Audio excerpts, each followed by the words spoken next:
Hello, Commanders. Rocket here. Gotta watch your rounds video for y'all.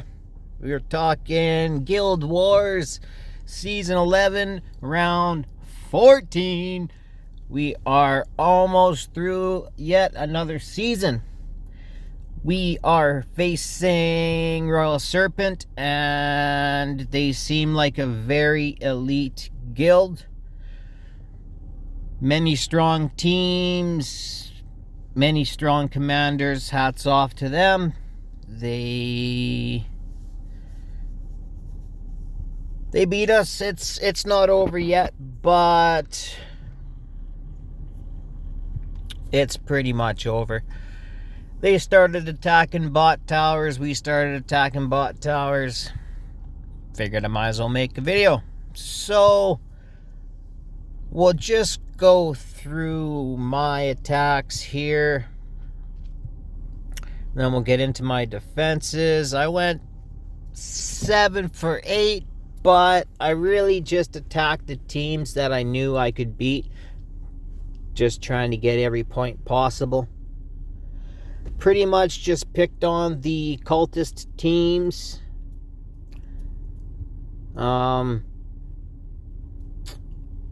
For the most part, you don't, unless it's Malvira, you don't really need the crazy good RNG for the fiends.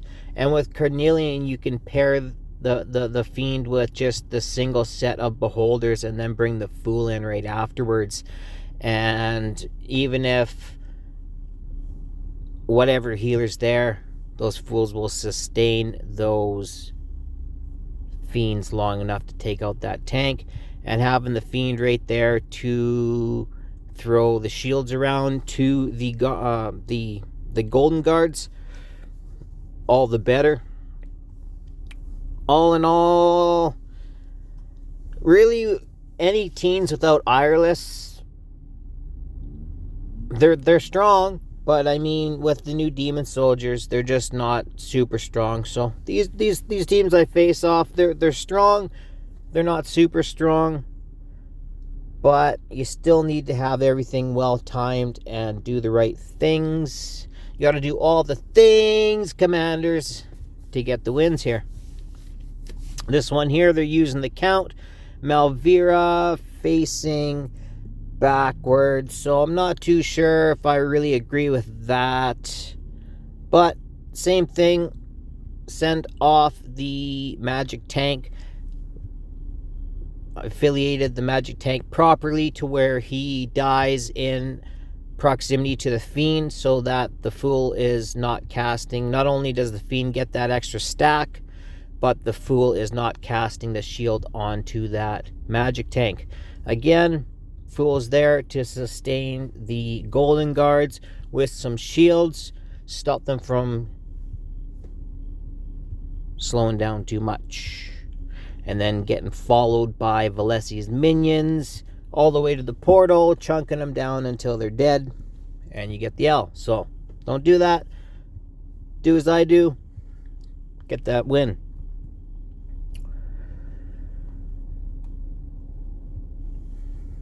This team here, Praetus Valara comp, but in the position that they're in, I'm just really familiar with the timing, so I go ahead and give it a shot. Sometimes the Pope hits too hard with the Valara pushback, and if Ymrit's CC works too well, sometimes these don't really work out, especially when Valara is taking out that fool. But everything works out here.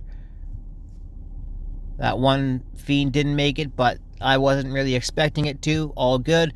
The second fiend will take care of the job. Because with a 9 stack, Pope just can't be cracked out enough to kill the fiends. With their 5 stack, Pope can kill him. La da da da da. We secured a win.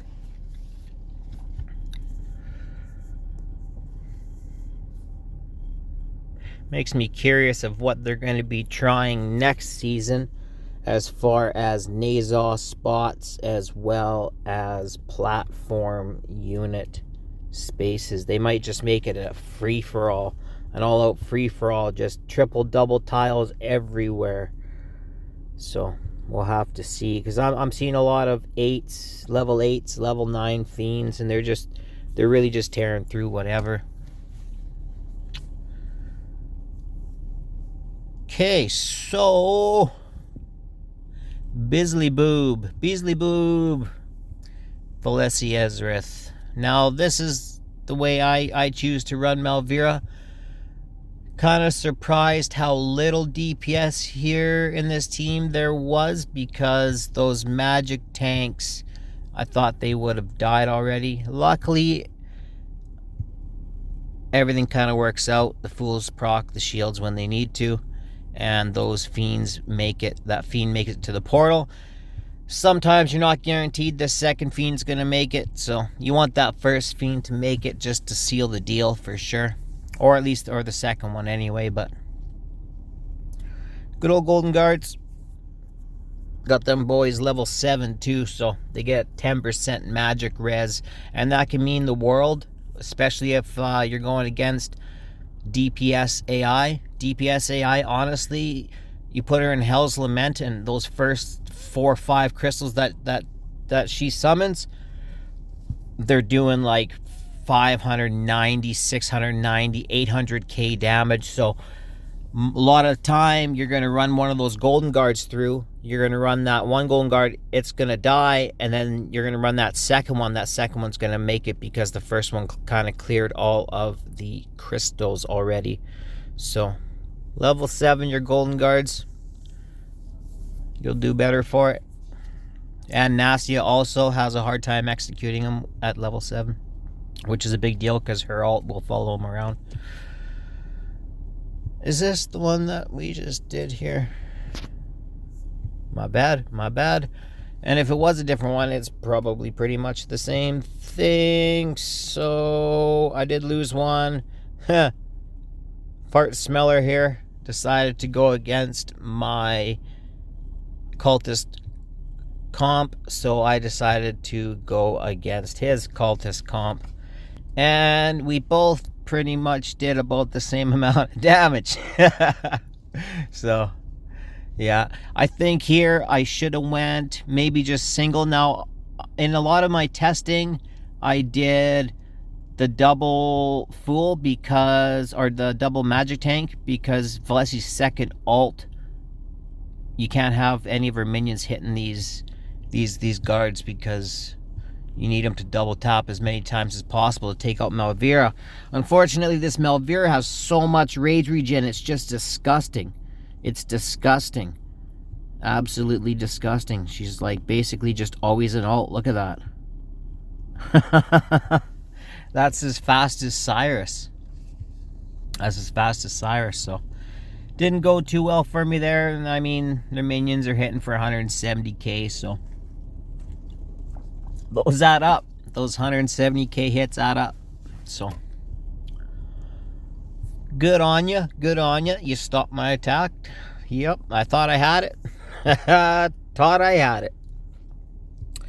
Okay, so I ended up going 3-1 so far. I bet you they'll try to attack a couple more times, especially now that this one here. So we'll go through the win first. Or this is actually, I don't know. I think he might have grabbed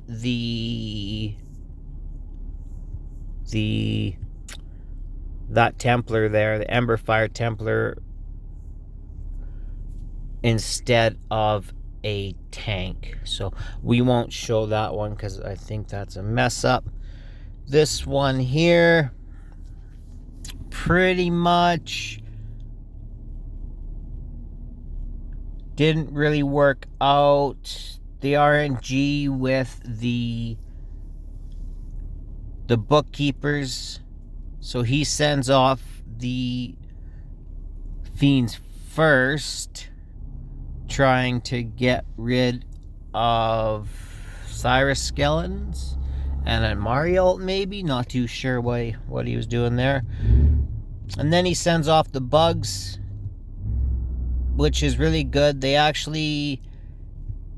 did a really good job in sending off the bugs to bait the Mari alts as well as the Cyrus alts. So I will give them that.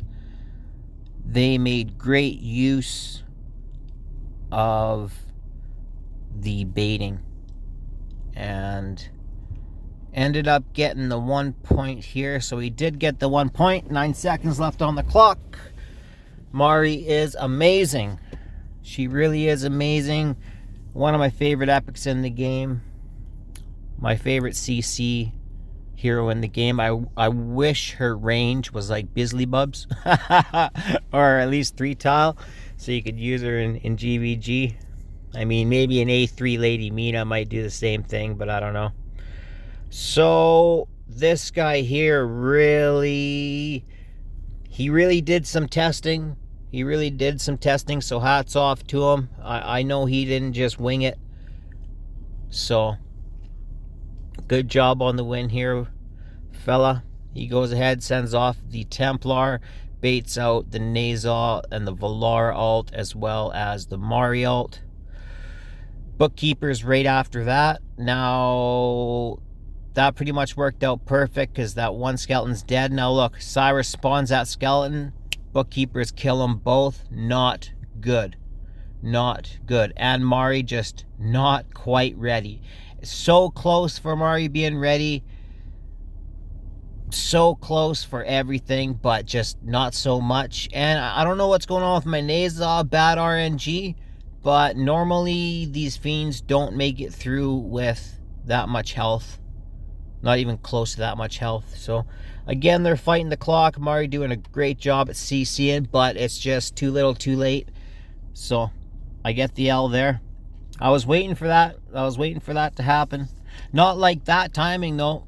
Not that I didn't figure out that timing. So well done. Well done. And then we've got the fart smeller attack.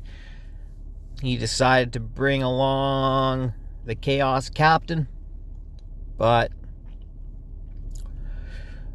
I run my setup a little bit differently than most. I got them back here, and it just works better for me. Now, surprisingly, that fool took out most of the hits from the minions, which is not good. Which is not good because,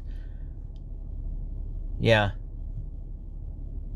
So, high BP on these fools. But that's okay, because Boreas anti-heal. And, I mean, he could have sent off the Chaos Captain first, baited Boreas alt, and then sent off the Fiends. That way, at least, the Chaos Captain's doing a little extra damage. And the Fiends are going to get that stack when he dies. Something I would like to try, a little fun fact, maybe it works, maybe it doesn't, but does the Chaos Captain stack up the Fiend twice? Does he stack up the Fiend once upon the first death, and then he gets revived, and then the second death, is that another stack? I would like to know. Not that the timing works out great, but you might be able to go Chaos Captain, Fiend, Bug. Something like that, right? And then you're getting that 7 stack that you need. So that's about it. That's about all. A nice short one. We're gonna need 2 wins. 2 wins. So I mean, if we get 2 wins this next matchup, then we should be in good shape. We should be in good shape. We might even get the Overlord. Might even get the sticker. All right, as always, if you stayed till the end, I appreciate your time. Thanks.